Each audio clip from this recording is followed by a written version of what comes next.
आज पहली क्लास है। हम ग्रुप 2 की नए सेशन को शुरू करने वाले हैं और इसके अंदर हम देखेंगे ग्रुप 2 के अंदर एक टॉपिक आता है CMSL। अगर मैं इसकी बेसिक की बात करूं सबसे पहले, ठीक है, सबसे पहले तो बताता हूं कि कैसे इस चैप्टर को हमें पढ़ना है, किस तरीके से इसके अंदर चैप्टर्स हैं और क्या है। तो इसके अंदर चैप्टर का नाम है वो है capital market and securities law. जो कैपिटल मार्केट वाला पोर्शन है ना, ये आएगा आपके 40 मार्क्स का, और ये जो पार्ट है ये आएगा 60 मार्क्स का। क्लियर? तो बात ये है कि अभी अपने सबसे पहले ये वाला टॉपिक शुरू कर रहे हैं 40 मार्क्स का, और न्यू नोटबुक के साथ आप स्टार्ट करें, इसको ज्यादा बेटर है, ठीक है, कल से। अब बात आती है कि सिक्योरिटीज लॉ के अंदर टोटल पूरा लॉ है जो हम पढ़ेंगे सेबी के द्वारा। जो सेबी के द्वारा दिया गया लॉ है वो सारी की सारी चीजें अपने सिक्योरिटी लॉ में पढ़ते हैं, और कैपिटल मार्केट के अंदर हम शेयर मार्केट से रिलेटेड चीजें हैं वो सब पढ़ते हैं, ठीक है। सारी चीजें समझने से पहले सबसे पहले मैं आपको बताना चाहता हूं कि आखिर कैपिटल मार्केट क्या होता है, किस तरीके से वर्क करता है, और आखिरकार चीज क्या है। ये बहुत बेसिक चीज मैं आपको बताता हूं कि मान लो कोई भी कंपनी है, जैसे कि कंपनी का कोई भी नाम दे दो, नाम दे देते अपने TCS, टाटा कंसल्टेंसी सर्विसेज, ठीक है। अब इस कंपनी को क्या चाहिए? अमाउंट, कोई भी पैसा चाहिए। किस लिए पैसा चाहिए? कोई भी चीज को ग्रो करने के लिए या किसी भी चीज को नया इंफ्रास्ट्रक्चर क्रिएट करने के लिए, कुछ भी करने के लिए इसको क्या चाहिए? पैसा चाहिए। इसके पास पहला तरीका तो ये रहता है कि वो बैंक से क्या ले ले? लोन ले ले, या फिर कोई FI से, फाइनेंशियल इंस्टीट्यूशन से क्या ले सकती है? वो लोन ले सकते हैं। दूसरा तरीका ये रहता है कि वो पब्लिक से एक तरीके से लोन ले सकती है, या फिर अपने बोलते हैं डिबेंचर इश्यू कर सकती है। डिबेंचर के बारे में भी इस चैप्टर में बहुत अच्छे से पढ़ेंगे, हर एक चीज पढ़ेंगे, लेकिन एक कॉमन सेंस वाली बातें मैं आपसे कर रहा हूं कि कंपनी बैंक से लोन ले लेगी या पब्लिक से लोन ले लेगी। तीसरा तरीका यह होता है कि कंपनी अपनी इक्विटी शेयर बेच देगी, कंपनी अपने इक्विटी शेयर सेल करेगी, या फिर new equity share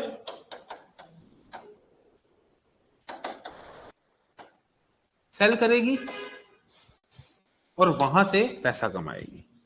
equity share का मतलब होता है मालिकाना हक, यानी कि कंपनी अपने क्या करेगी? मालिकाना हक को क्या कर देगी? शेयर के रूप में बेच देगी, और वहां से जो पैसा आएगा वो क्या कहलाएगा? कंपनी के लिए एक इक्विटी शेयर कहलाएगा, ठीक है। तो कंपनी के पास पैसे लेने की यही तरीके हैं। इसके अलावा तरीका एक और भी होता है, प्रेफरेंस शेयर होता है, अन्य तरीके हैं, वो अपने इस चैप्टर में बहुत अच्छे से डिटेल में पढ़ेंगे। लेकिन इस पूरे चैप्टर का एक बेसिक नेचर क्या है? बेसिक नेचर है कि आखिरकार ये सब होता क्या है, आखिरकार ये क्या होता है, डिबेंचर्स क्या होते हैं, इक्विटी शेयर क्या होता है, आखिरकार इसके अंदर यहां पे कंपनी है, यहां पे पब्लिक है, यहां से यहां तक पैसा पहुंचते पहुंचते कितने लोग बीच में आएंगे, ये सब बातें अपने आज देखने वाले हैं, ठीक है। तो बेसिक इंट्रोडक्शन ये है कि बीच के अंदर कौन हो सकता है? बीच के अंदर रिजर्व बैंक ऑफ इंडिया भी होगी अगर ये फॉरेनर का पैसा है, बीच में सेबी भी होगी जो गवर्नमेंट द्वारा बनाई गई एक ऑर्गेनाइजेशन है। सेंट्रल गवर्नमेंट ने एक ऑर्गेनाइजेशन बनाई जिसका नाम है security exchange board of India, securities exchange board of India, security exchange board of India. इसके बीच में स्टॉक एक्सचेंज भी होगा जहां से आप माल खरीदो बेचोगे, जैसे कि national stock exchange, Bombay stock exchange. इसके बीच में काफी सारे क्रेडिट रेटिंग एजेंसी की भी बात करेंगे, काफी सारे QIBs जो होते हैं उनकी भी बात करेंगे, HNI की भी बात करेंगे, साथ ही साथ रिटेल इन्वेस्टर्स की भी बात करेंगे। हम बात करेंगे कि किस तरीके से मर्चेंट बैंकर्स वर्क करते हैं, लीगल काउंसिल्स वर्क करती है। ये सिर्फ एक चार्ट आपको मैं बता रहा हूं कि ये जब पब्लिक से पैसा रेज करते हैं ना, तो बीच में इतनी सारी पार्टियों को क्या होता है, रोल आता है। ये सारी पार्टी से पैसा छन छन के इसके पास पहुंचेगा, और ये इसके बदले इसको क्या दे रही है, अपना मालिकाना हक, इक्विटी शेयर्स। क्या देगी, इक्विटी शेयर्स। आखिरकार शेयर क्या होता है, किस तरीके से वर्क करता है, वो सब चीजें भी अपने देखने वाले हैं। यहां तक ठीक है। चलिए अब आगे चलते हैं, एक एक पॉइंट को समझते हैं। क्या आपके बेसिक एक बिल्कुल लेमैन भाषा में समझ में आ गया क्या चीज होती है, आपने क्या चीज पढ़ने वाले और क्यों पढ़ने वाले। हम एक कंपनी है, हमें किसी से पब्लिक से पैसा रेज करना है, तो बीच में काफी लोगों को हायर करना पड़ेगा। मर्चेंट बैंकर है, अंडर राइटर्स हैं, और भी सेबी की अप्रूवल लेनी पड़ेगी, स्टॉक एक्सचेंज से लिस्ट करवाना पड़ेगा, वो सारा काम हमें करना पड़ेगा। वो सब चीजों के एक बेसिक ज्ञान जो इंट्रोडक्शन होता है वो चैप्टर नंबर 1 में बताया गया है। इसके अंदर जो आपने पढ़ा वो आपके जीवन भर काम आएगा। क्यों काम आएगा, क्योंकि ये पूरे 100 नंबर का जब अपने करेंगे तो हर एक जगह सीधा बोला जाएगा यहां पे FCI है, सॉरी FIIs हैं, यहाँ पे QIB है, यहाँ पे क्रेडिट रेटिंग है, यहाँ पे सेबी है। क्योंकि अब अपने पढ़ लिया ना सेबी क्या होता है, भविष्य में जब भी सेबी का नाम आएगा हमारे दिमाग में क्लिक हो जाना चाहिए कि सेबी का मतलब ये होता है। चलिए अब शुरू करते हैं। सबसे पहला चैप्टर नंबर 1 क्या बोलता है, the financial market of India. ऐसा मार्केट जहां पे पैसों का बहुत ज्यादा लेन देन होता है। क्या होता है, पैसों का बहुत ज्यादा लेन देन होता है। आप एक बार स्कैम जरूर देखना, एक मूवी है, क्या नाम है, SCAM, स्कैम। स्पेशली रिकमेंडेड इसलिए है क्योंकि इसके अंदर जो स्कैम हुआ था हर्षद मेहता का केस, वहां से आपको थोड़ी सी क्लैरिटी मिलेगी। लेकिन अगर इस चैप्टर के बाद देखोगे तो आपको वो समझ आएगी। इस चैप्टर के बाद देखने के बाद आपको पूरी की पूरी स्कैम समझ में आएगी। पहले आपको समझ नहीं आएगी, पहले आपको लगेगा क्या किया इसने, समझ ही नहीं आया। ठीक है, इस चैप्टर के बाद आपको सब समझ में आएगा। चलो सबसे पहली लाइन क्या बोलती है, the Indian financial market is one of the oldest in the world and stand out with the fastest growing among the financial market। fastest growing है जिसकी हिस्ट्री 200 साल पुरानी रही है 18th सेंचुरी से, और साथ में 200 से 250 सिक्योरिटी ब्रोकर जो थे इसके अंदर ट्रेड करते थे 19th सेंचुरी में। पहले क्या हुआ करता था, पहले ना हर बिजनेस का एक उसूल होता है। उसूल क्या होता है, एक बेचने वाला चाहिए, एक खरीदने वाला चाहिए, इसके अलावा क्या होगा, कुछ नहीं। आप अगर मुझे ये मोबाइल बेच रहे हैं और मैं अगर खरीद रहा हूं तो हम दोनों की लाइजनिंग हो गई। आप मुझे ये मोबाइल 10,000 का बेच रहे हैं, मैं 10,000 का खरीदने को तैयार हूं, लाइजनिंग हो गई। क्लियर होगी बात। इसी तरीके से कंपनी का करती थी, एक बीच में रखती थी, एक पेड़ होता था, पेड़ के नीचे एक कौन बैठता था, स्टॉक एक्सचेंज वाला बंदा, ब्रोकर। कौन बैठता था, ब्रोकर। एक बंदा आया, कहते भाई साहब मुझे ये शेयर खरीदना है। अब यहां देखते थे कोई बेचने वाला है क्या, हाँ है बेचने वाला, आजो आजो आजो। तो ये पैसे लिए, खरीदने वाले से पैसे लिए, इससे शेयर्स का सर्टिफिकेट लिया, लिखा हुआ शेयर सर्टिफिकेट, ये इसके नाम पे दे दिया, नाम काट के, और पैसे इसको दे दिए, आप जाओ आप जाओ। जी समझ में। ये सब जो फिजिकल होता था अब कैसे होने लग गया, ऑनलाइन होने लग गया। Angel one broking, grow app, ये सब देखते हैं अपने ऐड बहुत सारे, तो ये सब काम अब ऐसे होने लग गया। जब आप कोई मूवी देखेंगे, पुरानी मूवीज, तो उसके अंदर क्या होता था, ऐसे लिखा जाता, लिख लिख के काम हुआ करता था, लेकिन अब लिख लिख के नहीं होता। आज क्या हो गया, बॉम्बे स्टॉक एक्सचेंज के अंदर जो मुंबई के अंदर लोकेटेड है, वो वर्ल्ड की सबसे बड़ी एक्सचेंज मानी गई है in the term of trading turnover. जो टर्नओवर इसका होता है, बाइंग सेलिंग का जो टर्नओवर होता है उसके हिसाब से। और मार्केट जो कंसीडर की one of the well developed globally, and this is only for the reading purpose, कि आप जो भी निवेश करें उसके अंदर क्या हो जाए, आपको रिटर्न मिलता रहे। चलिए कुछ हिस्ट्री की बात कर लेते हैं, बेसिकली सिर्फ और सिर्फ नॉलेज पर्पस के लिए, सिर्फ नॉलेज पर्पस के लिए, एग्जाम में आने की संभावना नहीं लगती। बिगिनिंग कैसे हुई? इंडियन कैपिटल मार्केट जो है वो रूट किया, track back to the end of the 18th century. 18th century में एक बार थोड़ी सी ऐसी सिचुएशन आई थी, लेकिन स्टार्टिंग में मुंबई के अंदर क्या किया गया, इसको सेंट्रलाइज किया गया और सिक्योरिटी ब्रोकर 19th सेंचुरी के अंदर आ गए। वहां पे क्या होता था, बोर्ड लगा होता था, ऐसे बोर्ड लगा हुआ था, उसके ऊपर रेट लिखे जाते थे, टीसीएस 90 रुपए। अब जो खरीदना चाहता है खरीद लो, जो बेचना चाहता है बेच दो। क्लियर? अगले दिन भाव खुला, अगले दिन मान लो 90 रुपए, अगले दिन भाव खुला 92 रुपीज। अब जिसने खरीदा था उसको 2 रुपए का फायदा, वो 92 में बेच देगा, और जिसने बेचा उसको 2 रुपए का नुकसान। क्लियर होगी बात? इस तरीके से काम होता है। चलिए, बॉम्बे स्टॉक एक्सचेंज कब बना? 1875 के अंदर। अब वो मुंबई के अंदर है, पहले वो किसमें था? बॉम्बे में। क्या बोलते थे? बॉम्बे स्टॉक एक्सचेंज, लेकिन अब क्या बोलते? अब बॉम्बे स्टॉक एक्सचेंज ही बोलते, लेकिन अब मुंबई के अंदर है। ये Indian government under SCRA regulation 1957 के अकॉर्डिंग बना था।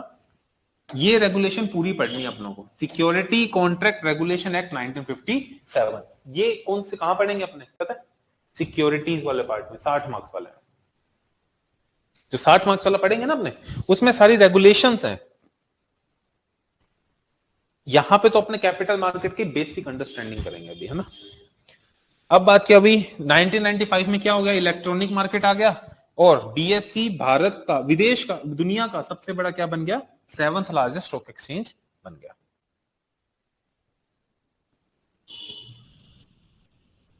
ठीक है। अभी आपको थोड़ा सा ऐसा लग भी हो सकता है, लग रहा हो कि सर हम क्या पढ़ रहे हैं और कैसे इस चीज को मैनेज करेंगे, लेकिन जैसे जैसे आप आगे बढ़ोगे ना, आपको हर एक चीज समझ में आ जाएगी। इसका सिर्फ और सिर्फ पहला चैप्टर अगर आपने समझ लिया, तो आपको आगे आने वाले चैप्टर फटाफट समझ में आएंगे। लेकिन पहला चैप्टर को थोड़ा समझना पड़ेगा, आपको उस चीज को ग्रैब करना पड़ेगा कि हाँ, इसका मतलब ये होता है, इक्विटी का मतलब ये होता है, प्रेफरेंस का मतलब ये होता है, डिबेंचर का मतलब ये होता है। भविष्य में जब भी बात आएगी तो मिनट में बता दो डिबेंचर मतलब ये, जबकि आप पढ़ के आ चुके हो मेरे ख्याल से 12th में, इक्विटी शेयर, प्रेफरेंस शेयर और डिबेंचर्स ये पढ़ के आ चुके हो आप। की features of the Indian financial market, definitely यहाँ पे क्या है, इफेक्टिव ट्रेड होते हैं सिक्योरिटीज के, मतलब प्रॉपर तरीके से डीलिंग की जाती है, साथ ही साथ ट्रांसफर हो जाता है फंड, एक बंदा जो बेचने वाला है और जो खरीदने वाला है, खरीदने वाले से पैसा उठेगा, बेचने वाले के पास पैसा चला जाएगा ऑनलाइन। आजकल ऐसा सिस्टम इफेक्टिवली हो गया। यार जो बंदा कोई चीज खरीद रहा है उसको पैसा कटना चाहिए कि नहीं कटना चाहिए? तो जो बेच रहा है उसको पैसा देना, उसको मिलना चाहिए, उसको मिल जाता है बस। ठीक है, ये सब चीजें इंपॉर्टेंस क्यों है, क्यों इस चीज को इंपॉर्टेंट, क्योंकि कंपनीज को पैसा चाहिए होता है और लोगों को भी पैसा कमाना है, तो उस चीज के लिए वो क्या करते हैं, इक्विटी मार्केट के अंदर घुस जाते हैं और इक्विटी मार्केट से खूब पैसा वो कमाते हैं और बनता है। अब पैसा कैसे कमाया जा सकता है वो सब अपने धीरे धीरे धीरे धीरे समझेंगे। क्लियर?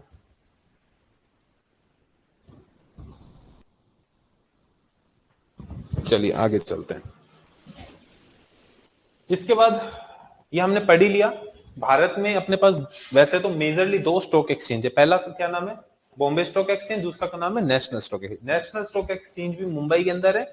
इसका मेजरली नेशनल स्टॉक एक्सचेंज बाद में बना था, बॉम्बे स्टॉक एक्सचेंज बहुत पहले बन गया था। ठीक है, और आज के टाइम में नेशनल स्टॉक एक्सचेंज भी बहुत बड़ा प्लेयर बन चुका है। क्लियर?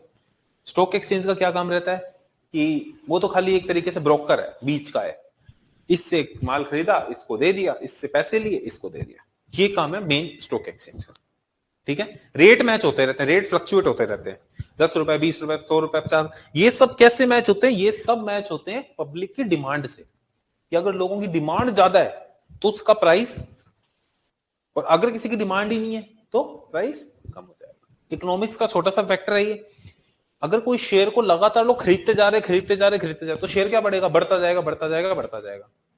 और अगर उसके अंदर कोई इंटरेस्ट नहीं, अगर उसकी सप्लाई ज्यादा है, बेचने वाले ज्यादा है, तो मतलब सप्लाई ज्यादा हो गई, तो सप्लाई ज्यादा होगी तो उसका प्राइस नीचे आता जाएगा, नीचे आता जाएगा, नीचे आता जाएगा। इस तरीके से सारा का सारा सिस्टम यहाँ पे काम करता है।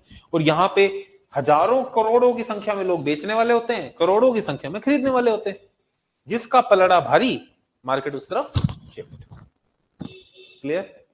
इस तरीके से मार्केट काम करता है, बाकी अपने देखेंगे धीरे धीरे, है ना। मॉडर्न एरा के अंदर रेगुलेटरी बॉडी कौन है? SEBI, security exchange board of India. ठीक है, securities and exchange board of India. ये क्या करती है? इसको रेगुलेट करती है।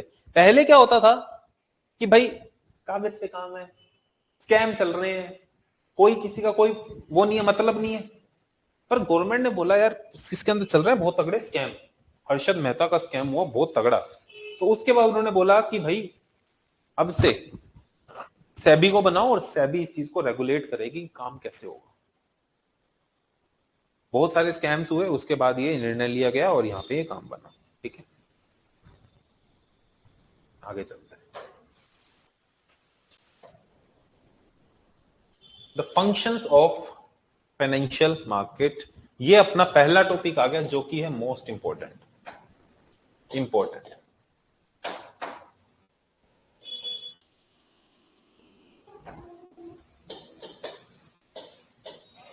ये पहला टॉपिक है जो कि मोस्ट इंपॉर्टेंट है। इसका कारण ये है क्योंकि ये कई बार क्वेश्चन पेपर में आया हुआ है। हर एक लाइन को मैं आपको समझाता चला जाऊंगा, ध्यान से समझना, और बहुत इंपॉर्टेंट भी है, पेपर में आते हैं ये क्वेश्चन स्ट्रेट फॉरवर्ड आता है। What are the function of the financial market in India? Clear?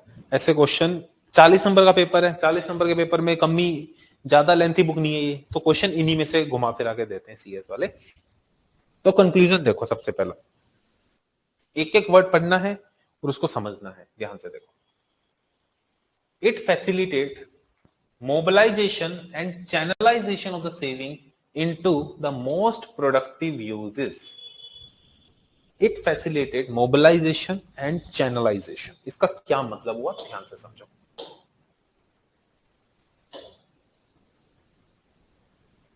यहां पे पब्लिक है, यहां पे स्टॉक एक्सचेंज है, और यहां पे कौन है? कंपनी। ठीक है, स्टॉक एक्सचेंज का काम क्या होता है? मोबिलाइज द सेविंग, यानी पब्लिक यहां पे क्या लगा रही है?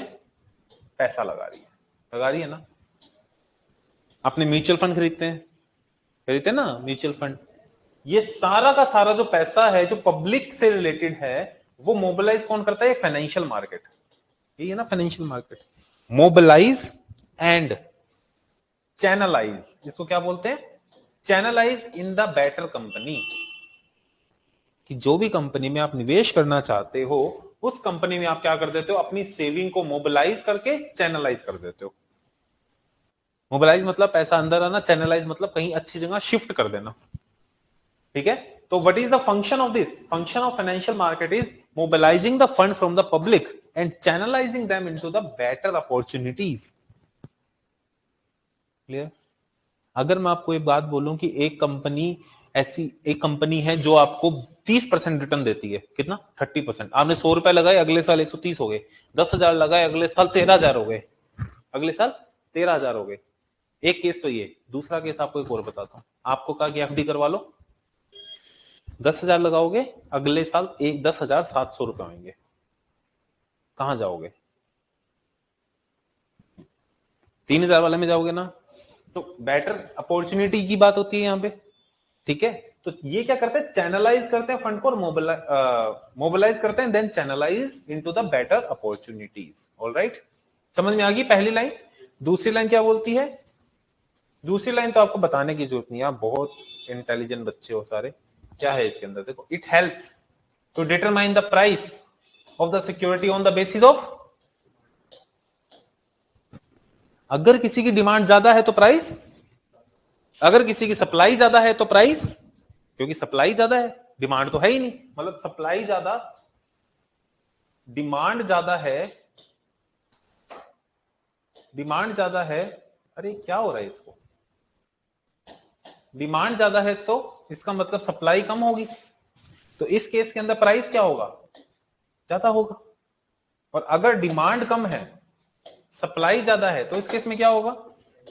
प्राइस कम हो जाएगा, क्योंकि डिमांड का और प्राइस का क्या है? एक पॉजिटिव रिलेशन है, और सप्लाई और इसका क्या है, इनवर्स रिलेशन है। 12th की इकोनॉमिक्स यही कहती है ना, डिमांड और सप्लाई। चलिए इसके बाद, it reduces the cost of providing the valuable information regarding the security tradable in the financial market. ये आपको ये भी हेल्प करता है कि जो भी इंफॉर्मेशन आपकी कंपनी आपको देना चाहती है वो भी आप आराम से कलेक्ट कर सकते हो। स्टॉक एक्सचेंज की वेबसाइट पे जाके आप ये पता लगा सकते हो कि कौन सी कंपनी बेटर परफॉर्मेंस कर रही है, कौन सी कंपनी अब क्या काम करने वाली है, ये सब चीजें हमें पता लगती है। अगर आपको ये पता लगे कि किसी कंपनी के अंदर बहुत अच्छा प्रॉफिट होने वाला है, तो आप उस कंपनी में निवेश करोगे ना, ताकि वो प्रॉफिट कमाए और हमें भी उसका रिटर्न मिले। क्लियर? तो ऐसी सब इंफॉर्मेशन क्या मिलती है हमें, स्टॉक एक्सचेंज से मिलती है। तो मतलब इट प्रोवाइड द लिक्विड, अच्छा it provide the valuable information. ये हमें क्या देती है, बहुत अच्छे वैल्यूएबल इंफॉर्मेशन भी प्रोवाइड करती है। It provide the liquidity. Liquidity का मतलब होता है कि जब भी हम कोई भी शेयर को बाय सेल करते हैं ना, तो जितनी मार्केट के अंदर लिक्विडिटी इंक्रीज हुई, पैसों का टर्नओवर ज्यादा से ज्यादा होना, उसको क्या बोलते हैं, लिक्विडिटी। मान लो एक शेयर है जिसके अंदर एक सेलर बैठा है, 5 बायर बैठे हैं, इसकी लिक्विडिटी क्या है, लो। एक शेयर है 10 करोड़ बायर है, 10 करोड़ सेलर है, क्या है इसकी लिक्विडिटी, हाई। समझ में आ गया? जिसकी डिमांड और सप्लाई बहुत हाई है, उस केस के अंदर उसको क्या बोलेंगे, लिक्विडिटी। अच्छा, अगर ये बिचौलिया नहीं होता, शेयर मार्केट नहीं होता, तो लिक्विडिटी होती कहां होती, मतलब बेचने वाला कहां बेचता, खरीदने वाला कहां खरीदता। तो इस चीज के लिए ये क्या प्रोवाइड करता है आपको, लिक्विडिटी प्रोवाइड करता है। तो कॉन्सेप्ट नंबर 1 सबसे पहले, mobilising the fund and channelising into the better. दूसरी सिचुएशन क्या है कि it also provide, it helps to determine the prices, demand और सप्लाई के हिसाब से। तीसरा, it provide the liquidity to the investor.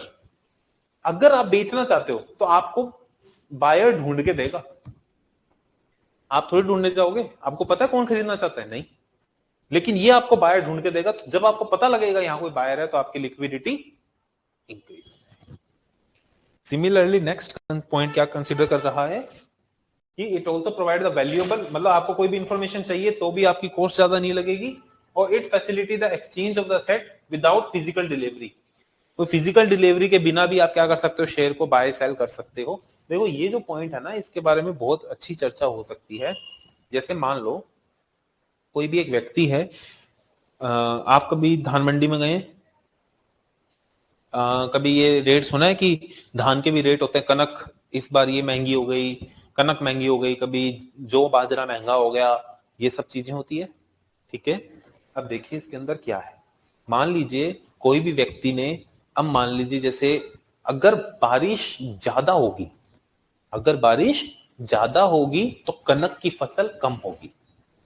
अगर बारिश ज्यादा हुई, कनक की फसल कम हुई, मार्केट में कनक कम आएगी, सप्लाई कम हो जाएगी, डिमांड तो उतनी है, रोटी तो सभी को खानी है, इसका मतलब उसका प्राइस क्या होगा, ज्यादा होगा।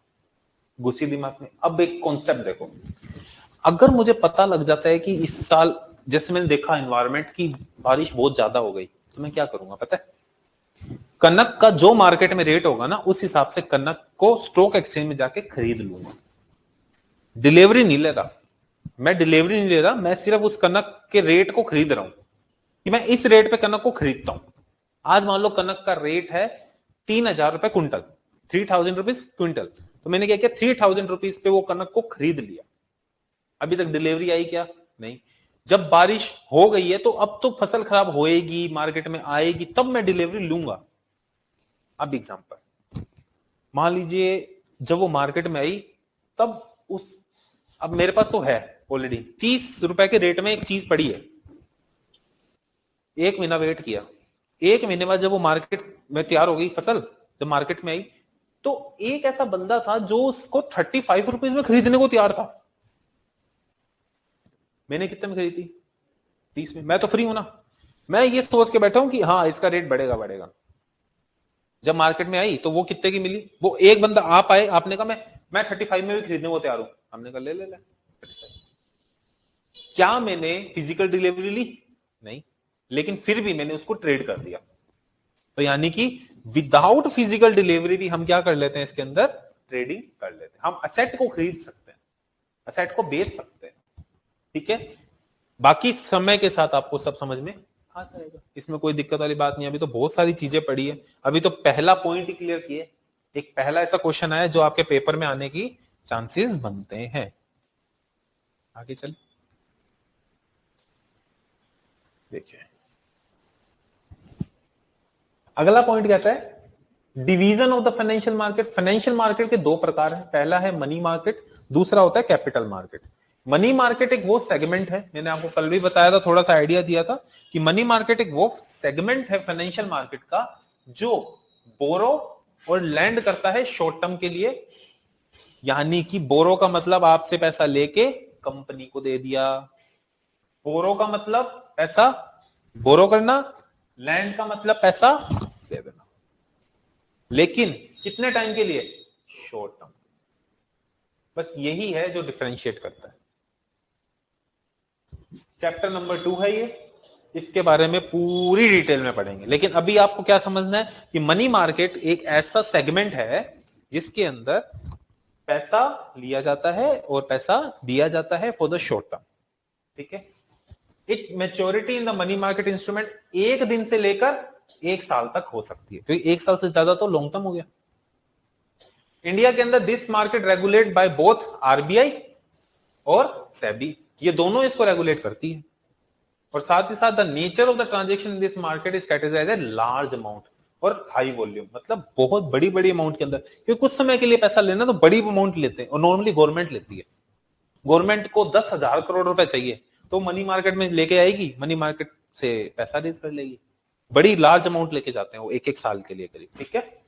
Dominate in the small number of large player, छोटे छोटे 10,000 करोड़ लेने और उसको डिवाइड कर देते हैं वो 25 लाख से, मतलब ऐसे अमाउंट में डिवाइड करके एक की वैल्यू आती है 10,000 रुपए, मतलब 10,000 कलेक्ट करने हैं और मुझे 100 करोड़ इकट्ठे करने हैं तो मैं सबसे इकट्ठे कर रहा हूं। अब 10,000 रुपए में हम सोचते हैं चलो हम भी लगाए थे, चलो हम भी लगाए थे पब्लिक से। अब मान लो मैं आपको बोलूं 1 करोड़ की एक एप्लीकेशन है, लगा दोगे क्या? नहीं। वहीं बोलूं 1,000 रुपए की एक है तो लगा देंगे, क्लियर है बात। तो वो क्या कर देती है, उसको स्मॉल नंबर में क्या कर देती है, डिवाइड कर देती है, ठीक है। और जब भी कोई लार्ज अमाउंट का ट्रांजैक्शन करना होता है, लार्ज अमाउंट का, तो उस केस के अंदर वो बड़े प्लेयर से ले लेती है, तब वो बड़े प्लेयर्स क्या आ जाते हैं बीच में, ठीक है। आगे चलते हैं, अगला इसका कैरेक्टरिस्टिक्स देखो। कैरेक्टरिस्टिक्स बहुत आसान है, जिसके अंदर क्या है, बहुत पहली चीज क्या है, लिक्विडिटी क्रिएट करेगी ये तो लिक्विडिटी क्रिएट करती है, यानी कि इंस्ट्रूमेंट जो क्विकली कन्वर्ट इनटू कैश, जब मर्जी चाहे बेच दो मार्केट में, ठीक है, कोई कॉस्ट नहीं है, गए खरीदा बेच दिया, बस बात खत्म। नो लॉस ऑफ वैल्यू, किसी प्रकार की वैल्यू का लॉस यहां पे नहीं होता है, क्योंकि यहां पे बीच में गवर्नमेंट होती है। जैसे गवर्नमेंट से आपने 10,000 की वो चीज ली, उसके ऊपर आपको ब्याज मिलता रहेगा, उसके ऊपर आपको इंटरेस्ट मिलता रहेगा, उसके ऊपर आपको स्पेसिफिक रिटर्न मिलता रहेगा। जैसे मैंने आपको बोला कि एक चीज आप 90 रुपए में ले लो अभी, ठीक है, एक साल बाद वही चीज 100 रुपए में मुझे बेच देना, बात खत्म। अब आपकी हिम्मत है कितनी ले सकते हो। आपने बोला 90 रुपए की मैं 10,000 आइटम लेता हूं, ठीक है, तो 9 लाख रुपए की होगी। आपने 9 लाख रुपए यहां लगाए, एक साल बाद कितने हो गए, 10 लाख, खत्म। गवर्नमेंट से ले लो, बात खत्म। क्या आपके सामने आया? तो यहां पे क्या इस तरीके से ट्रांजेक्शन होती है, तो इसमें लॉस कहां है, लॉस है नहीं है।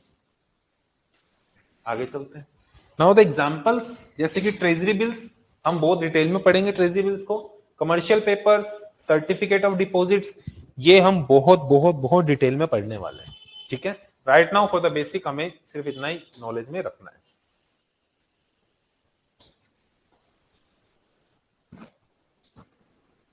चलिए, इसके बाद रोल क्या रहता है, डेफिनेटली शॉर्ट टर्म लिक्विडिटी है या monetary economy. Next point, capital market. Capital market का मतलब क्या होता है, जो डील करता है इंडस्ट्रियल सेक्टर में, जैसे कि government security, long term market के लिए। वो मनी मार्केट क्या था, शॉर्ट टर्म के लिए, ये क्या है, लॉन्ग टर्म के लिए। It caters to the medium of long term liquidity, it need to borrower and lender. मतलब क्या हुआ कि ये लंबे समय के लिए बोरोवर, कोई भी किसी को पैसा चाहिए तो वो ला के देता है, और जिसको चाहिए, जिससे चाहिए उसको भी, अब मान लो मुझे देना है, मेरे पास पैसा पड़ा है, मैं चाहता हूं कि क्यों ना ये पैसा कहीं पे निवेश कर दिया जाए, तो वो निवेश में कर सकता हूं, और वो कंपनी किसको दे देगी, आगे दे देगी, मतलब वो जो स्टॉक एक्सचेंज है वो आगे किसी और को दे देगी, लैंड कर देगी, ठीक है, बोरोइंग एंड लैंडर। और पूल फंड भी इसके अंदर बनता है। अब इसके अंदर पूल फंड का मतलब क्या हुआ, जैसे कि मान लो म्यूचुअल फंड्स है, म्यूचुअल फंड्स पता है क्या होता है, ठीक है, देखो हर व्यक्ति के पास इतनी हिम्मत नहीं होती कि वो 10-10 लाख रुपए लगा दे, है ना, तो हम क्या करते हैं कि एक ग्रुप ऑफ, एक वो बनाते हैं, एक ऑर्गेनाइजेशन बनाते हैं,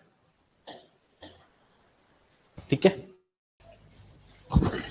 वॉइस चेक करना।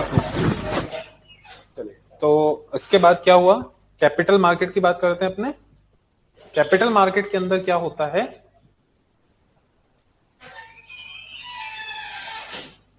यहां तक समझ में आया सब कुछ। कैपिटल मार्केट का मतलब लॉन्ग टर्म के लिए अपना वो करना है कोई काम, for the long term, loans market के लिए जब भी लेने होते हैं वो सब चीजें होते हैं। अब मैं आपको म्यूचुअल फंड्स के बारे में बता रहा था, राइट। देखो म्यूचुअल फंड्स के लिए क्या होता है कि जैसे मान लीजिए कोई एक ऐसी ऑर्गेनाइजेशन बनाई मैंने, कोई ऐसी ऑर्गेनाइजेशन बनाई, अब ये ऑर्गेनाइजेशन के अंदर क्या है, व्यक्ति के पैसे देते हैं, ठीक है, व्यक्ति के पैसे देते हैं।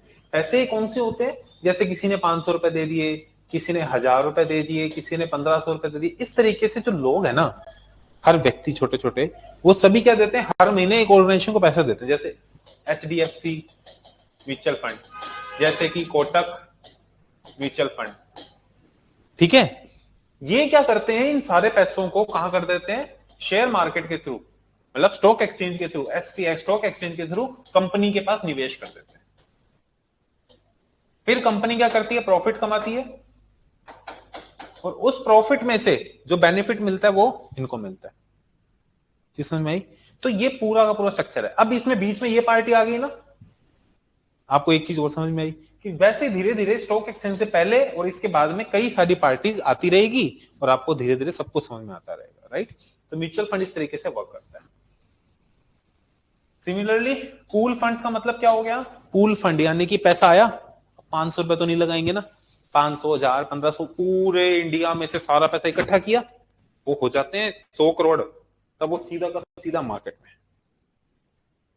जिसमें अब मान लो रिलायंस का शेयर 2000 का है, आपके पास 500 रुपए, क्या आप रिलायंस में निवेश कर सकते हैं, नहीं, लेकिन म्यूचुअल फंड के थ्रू हाँ, क्लियर। अब उसने क्या किया, मान लो 500 500 500 4 जनों के लिए 2000 का एक शेयर खरीद लिया। अब जैसे ही ऊपर बढ़ेगा तो 500 500 सबका बढ़ेगा, 500 में से जो भी 1 रुपए 10 रुपए जो भी बढ़ा सबका बढ़ा। तो आपने निवेश किस में कर रखा है, रिलायंस में। रुपए कितने थे, 500, शेयर तो 2000 का, निवेश कैसे कर दिया, पूल फंड के कारण। किसके कारण कर दिया, पूल फंड।